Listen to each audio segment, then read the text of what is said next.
नमस्कार, मैं जिक्रा खुर्शीद। आप देख रहे हैं लाइफ ओके न्यूज चैनल। आइए चलते हैं आज की खबरों की ओर। भोपाल की शाही विरासत पर मंथन। सैफ अली खान की बहन साबा अली खान ने संभाली कमान। वक्फ बोर्ड में हुई high level meeting. Life okay news Bhopal bureau. Bhopal की शाही औकाफ रॉयल एंडाउमेंट्स की मुतवल्ली प्रबंधक साबा अली खान ने आज राजधानी के वक्फ बोर्ड कार्यालय में दस्तक दी। बॉलीवुड अभिनेता सैफ अली खान की बहन और भोपाल के नवाब परिवार की सदस्य साबा सुल्तान की ये मुलाकात वक्फ की बेशकीमती संपत्तियों के कुशल और सुचारू प्रबंधन को लेकर बेहद अहम मानी जा रही है। शाही औकाफ संपत्तियों की स्थिति पर गर्मागर्म चर्चा। मुतवल्ली साबा सुल्तान ने मध्यप्रदेश वक्फ बोर्ड के अध्यक्ष सनवर पटेल और अन्य वरिष्ठ अधिकारियों के साथ लंबी बातचीत की। चर्चा का केंद्र शाही औकाफ की वे ऐतिहासिक संपत्तियां रहीं जो लंबे समय से विवादों, अवैध कब्जों और कुप्रबंधन का शिकार रही हैं। प्रमुख एजेंडा बिंदु, अपेक्षित परिणाम, रूबात, मक्का मदीना प्रबंधन, विदेशों में स्थित हाजियों के ठहरने की जगहों का हिसाब किताब और जीर्णोद्धार, अतिक्रमण हटाना, भोपाल और आसपास की वक्फ भूमि पर हुए अवैध कब्जों पर सख्त कार्रवाई की रणनीति, आय व्यय में पारदर्शिता, वक्फ संपत्तियों से होने वाली आय को धार्मिक और जनकल्याणकारी कार्यों में लगाना। वक्फ बोर्ड अध्यक्ष सनवर पटेल ने इस दौरान जवाबदेही अकाउंटेबिलिटी पर जोर दिया और स्पष्ट किया कि वक्फ की 1 इंच जमीन पर भी अवैध कब्जा बर्दाश्त नहीं किया जाएगा, चाहे वो किसी भी पृष्ठभूमि से जुड़ा हो। नवाब परिवार की जिम्मेदारी और कानूनी दबाव। ये पहली बार नहीं है जब साबा अली खान सुर्खियों में हैं। शाही औकाफ का प्रबंधन संभालने के नाते उन पर लापरवाही के आरोप लगते रहे हैं और वक्फ बोर्ड उन्हें रूबातों का ब्यौरा प्रस्तुत करने के लिए कई बार नोटिस भी जारी कर चुका है। साबा सुल्तान का पक्ष। सूत्रों के अनुसार मुतवल्ली साबा अली खान ने संपत्तियों के संरक्षण में आने वाली कानूनी और प्रशासनिक चुनौतियों को बोर्ड के सामने रखा और संयुक्त कार्रवाई की मांग की। लक्ष्य। इस बैठक का स्पष्ट लक्ष्य वक्फ बोर्ड और शाही औकाफ प्रबंधन के बीच तालमेल को मजबूत करना है ताकि दशकों से चली आ रही समस्याओं का स्थायी समाधान निकल सके। निष्कर्ष। भोपाल की ये शाही और धार्मिक विरासत अब एक निर्णायक मोड़ पर खड़ी है। इस हाई प्रोफाइल मुलाकात से ये उम्मीद जगी है कि जल्द ही वक्फ संपत्तियां अतिक्रमण मुक्त होंगी और उनका लाभ समाज के जरूरतमंद तबके तक पहुंचेगा। लाइफ ओके न्यूज के लिए रिपोर्ट संपादक Bilal Khan, life okay news Bhopal. कई वीडियो ऐसे वायरल हुए, उसके लिए आप क्या करें? एक चीज मैं कह सकती हूँ कि वीडियो वायरल होके वो हकीकत नहीं बनता, तो there is no need to, I feel, हर चीज वायरल करके आप हकीकत नहीं माने। काफी काम, काफी मेहनत, काफी there is lots that's going behind the scenes which आप लोगों को हम नहीं बता पाते बिकॉज उसकी कंक्लूजन अभी तक नहीं है। इसका मतलब नहीं है कि मेहनत नहीं रह रही, इसका मतलब नहीं हम कर नहीं रहे हैं। पैंडेमिक भी आ चुका है, काफी कुछ unfortunately limited my travel which I agree, so उस पे यस थोड़े लोग नाराज हो गए थे, पर इसका मतलब भी नहीं था कि हम ट्राई नहीं कर रहे थे जाने के लिए। मेरा वीजा 2 बार होके भी मैं नहीं जा पाई, तो उसके लिए मैं भी I am waiting to go and इंशाल्लाह वो दिन भी आएगा। Details of course they will tell you, but work is positive. We are trying to make it comfortable for everybody and I haven't given up. I know my role.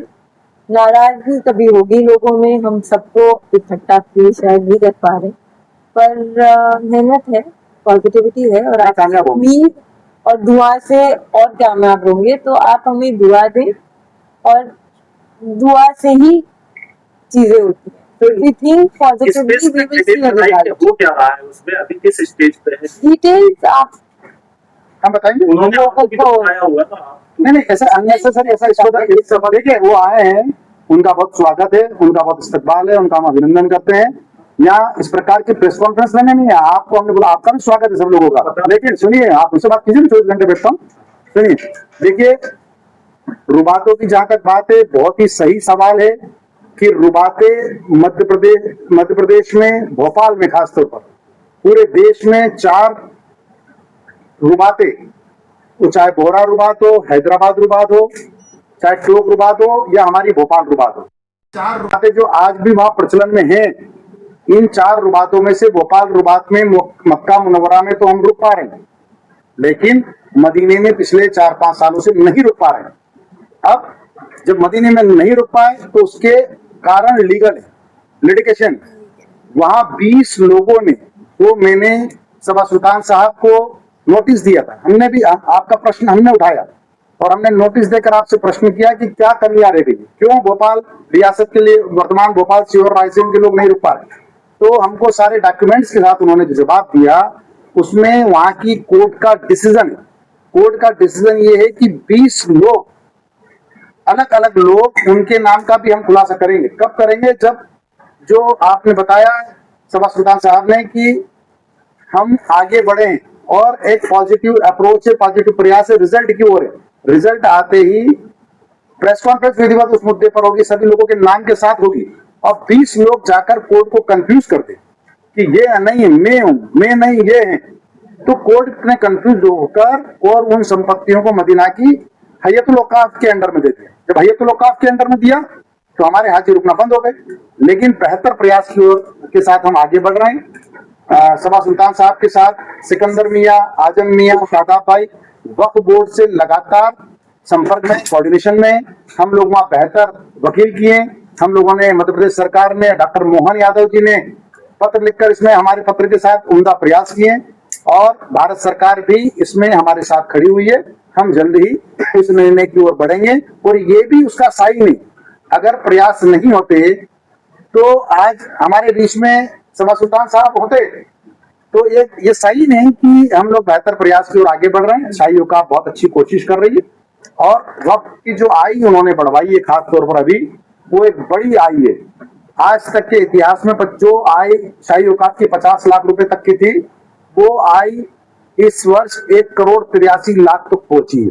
सारे खर्चात काटकर 1,03,00,000 तक पहुंची है। आज माननीय हमारे बीच में आएंगे सभा सुल्तान साहब, तो उस बड़ी हुई आय से कैसे आम जनता को लाभ पहुंचा पाए उस पर हमने बात की है।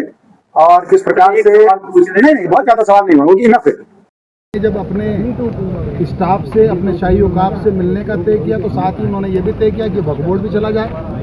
और जब वो वक्फ बोर्ड आई तो हमने अपनी योजनाओं के बारे में भी उनको बताया। हमने कहा कि पढ़ो पढ़ाओ राष्ट्र निर्माण में भागीदार बनो के तहत हम किस प्रकार से बेटियों को पढ़ाने का काम कर रहे हैं। तो वो भी इस बात से मुतमईन हुई और उन्होंने भी अपने शाही औकाफ के लोगों से कहा कि हम भी पढ़ो पढ़ाओ राष्ट्र निर्माण में भागीदार बनो के तहत अपनी बेटियों को पढ़ाने में अपनी सहभागिता निश्चित करें। और आज जब शाही औकाफ की कमाई बढ़ी है, पिछले एक साल में जो 50-55 लाख रुपए उनकी इनकम थी, आज 1,83,00,000 रुपए पर जाकर उनकी इनकम बढ़ी है। और सारे खर्चे काटने के बाद भी 1,03,00,000 का हिसाब उन्होंने दिया है। तो हमने उनकी तारीफ भी की, उनके स्टाफ को भी शाबाशी दी और कहा कि आपने अब इस कार्यकाल में बहुत अच्छा आप काम कर रहे हैं। लेकिन ये जो इनकम बढ़ी है, इस इनकम को फलाही कामों पर आपके खानदानों ने जिस मंशा के साथ इस संपत्ति को वक्फ किया था उस पर खर्च होना चाहिए। उन्होंने इस बात पर सहमति दी है और वो 3-4 प्रकार की योजनाओं पर उन्होंने सहमति दी है। मुझे लगता है कि वो सब आम जन के काम आएगी, चाहे वो एम्बुलेंस हो, चाहे वो ऐसी सौवाहन हो जो उनके रियासत में सब जगह जाएगा, सीहोर रायसेन में भी कहीं जगह तो जाएगा इस प्रकार से। और तो जो अवैध तरीके से जो लोग की जमीनों का कब्जा को लेकर कुछ अब कार्रवाई कर रहे हैं लगातार। आप देख रहे हैं कि वक्फ अधिनियम के तहत कार्रवाइयाँ हो रही है। कुछ लोगों ने यहाँ फोटो भी लगाए हैं, जो वक्फ माफिया हैं, कुछ लोग जेल गए हैं, कुछ लोगों की जमानतें हुई है, कुछ लोग फरार हैं। तो मैं आपके माध्यम से ऐसे सारे लोगों को निवेदन करता हूँ, गुजारिश करता हूँ कि कानून के दायरे में रहकर काम करें। और कानून के दायरे में रहकर काम नहीं करेंगे तो फिर मध्य प्रदेश में भारतीय जनता पार्टी की सरकार सख्त सरकार है। पुलिस और कानून अपना काम करता है, तो फरार होना पड़ता है, जेल जाना पड़ता है। इसलिए सभी लोगों से मेरी गुजारिश है, हम किसी को हटाना नहीं चाहते हैं। जितने भी लोग वक्फ संपत्तियों पर किराएदार है वो कानूनन किराएदार बने, सही किराया दें, अपना रोजगार चलाएं और वक्फ को भी उसका पैसा दें, जिससे कि वक्फ बोर्ड अपनी वाकिफ की मंशा के अनुसार लोगों पर पैसा खर्च कर सकें।